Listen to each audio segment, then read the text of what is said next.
আমি এখন দাঁড়িয়েছি মেট্রো স্টেশনে, হাওড়া মেট্রো স্টেশনে। বলছে কি আমি মেট্রোতে উঠে পড়ি, সে আমাকে বলেনি আর চলে এসেছে সারপ্রাইজ দেবে বলে, এবারে মিস হয়ে গেছে।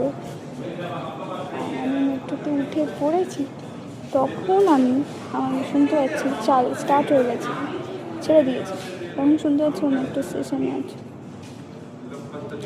তো আমার কাছে এখন কোনো ফোনের না নেটওয়ার্ক আছে না কিছু, ওই ফোনটাও কেটেও দিয়েছে। কী আর করা যাবে, ওয়েট করা ছাড়া। ওপরে উঠলেও প্রবলেম, নিচে দাঁড়ালেও আমি নেটওয়ার্ক পাবো না, ফোন করতে পারবো না, কল কেটে গেছে। তো দেখা যাক, এই যে দেখাচ্ছে আর 1 মিনিট বাদে ট্রেনটা আসবে।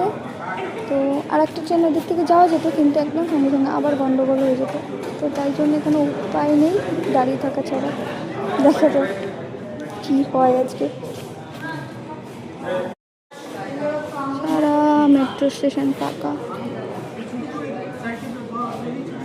এই যে দিক থেকে ট্রেনটা আসবে আর ওদিকে যাবে, দেখা যাক।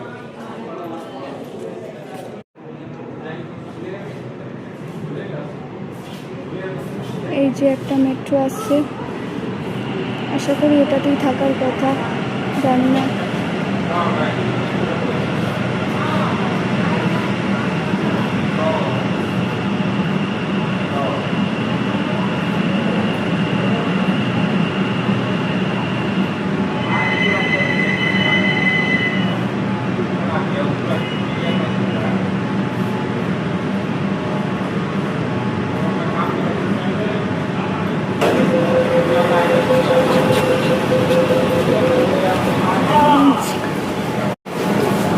রাগ হয়ে গেছে, দাঁড়ায়নি, কি আর করা যাবে। আমাকে না বললে কি করবো আমি। তারপর আমরা ওখান থেকে বেরিয়ে বাড়ি গেছিলাম। বাড়িতে আমাদের একটু কাজ ছিল, কাজ মিটিয়ে ফেরার পথে ঘুগনি খেয়েছিলাম। টুকটাক বেরোলে আমার একটুখানি আবার ঘুগনি খেতে ইচ্ছা করে, জানি না কার তোমাদের ভালো লাগে।